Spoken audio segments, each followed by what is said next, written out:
রাজধানীর তাপমাত্রা ও বৃষ্টি নিয়ে যা জানালো আবহাওয়া অধিদপ্তর। আজ রাজধানী ঢাকা ও এর পার্শ্ববর্তী এলাকার আকাশ আংশিক মেঘলা থেকে অস্থায়ীভাবে মেঘলা থাকতে পারে। সেই সঙ্গে এইসব এলাকায় বৃষ্টি বা বজ্রবৃষ্টির সম্ভাবনা রয়েছে বলে জানিয়েছে আবহাওয়া অধিদপ্তর।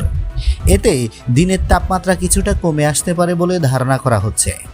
শুক্রবার 14 আগস্ট সকাল 7টা থেকে পরবর্তী 6 ঘন্টার জন্য আবহাওয়া অধিদপ্তরের দেওয়া এক পূর্বাভাসে এসব তথ্য জানানো হয়েছে।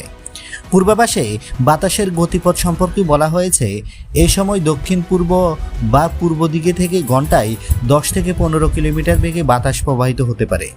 তবে তা দমকা হাওয়ার রূপ নিয়ে ঘন্টায় সর্বোচ্চ 30 কিলোমিটার পর্যন্ত বৃদ্ধি পাওয়ার সম্ভাবনা রয়েছে। আবহাওয়া অফিস জানায়, আজ সকাল 6টায় ঢাকার 28.0 ডিগ্রি সেলসিয়াস তাপমাত্রা রেকর্ড করা হয়েছে।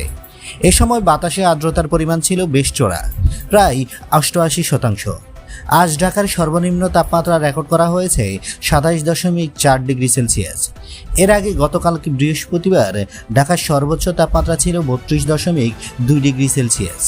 এছাড়া গত 24 ঘন্টায় ঢাকার মাত্র 2 মিলিমিটার বৃষ্টিপাত রেকর্ড করা হয়েছে। বন্ধুরা, নিত্য নতুন এক্সক্লুসিভ খবরাখবর সবার আগে পেতে আমাদের ইউটিউব চ্যানেলটি সাবস্ক্রাইব করে পাশে থাকা বেল আইকনটি অন করে দেওয়ার অনুরোধ রইল।